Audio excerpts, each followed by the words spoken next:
پاکستان نے ایک بار پھر اقوام متحدہ کی سلامتی کونسل کی قرارداداں اور کشمیری عوام کی خواہشات کے مطابق تنازع کشمیر کو منصفانہ حل کی ضرورت کے اوپر زور دیتا ہوں کیوں ہے کہ یہ چروکنوں مسئلوں کشمیری عوام کی خواہشات کے مطابق جب تک حل نہیں ہو تو اس ویلا تک جنوبی ایشیا کے بیچ پائیدار امن کسی بھی صورت میں قائم نہیں ہو سکتا۔ اقوام متحدہ میں پاکستان کا مستقل مندوب عاصم افتخار احمدورہ نے جنرل اسمبلی کی خصوصی کمیٹی میں ایک عام مباحثہ کے دوران خطاب کرتا ہوا کیا ہے کہ پاکستان بھارت کے نال پرامن اور تعمیری تعلقات چاہے، لیکن امن ناانصافی، جبر اور حقوق کی پامالی کی بنیاد کے اوپر قائم نہیں ہو سکتا۔ انہوں نے کیا کہ بھارت غیر قانونی طور پر زیر قبضہ جموں کشمیر میں انسانی حقوق کی خلاف ورزیاں نہ بند کرے۔ عاصم افتخار انہوں نے واضح طور کے اوپر کیا کہ نو آبادیاتی نظام کا خاتمہ دے متعلق تاریخی اعلامیوں اس اصول پر قائم ہے کہ ہر ایک قوم نہ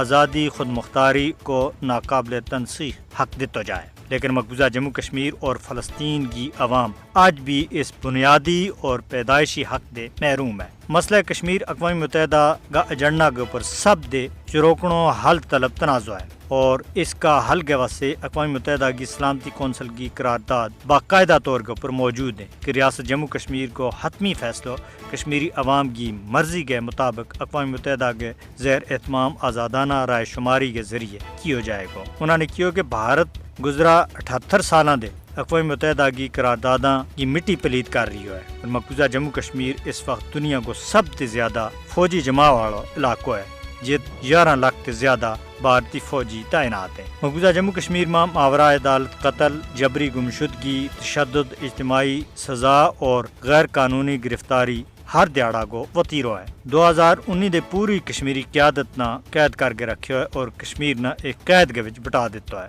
کافی سارا حریت رہنما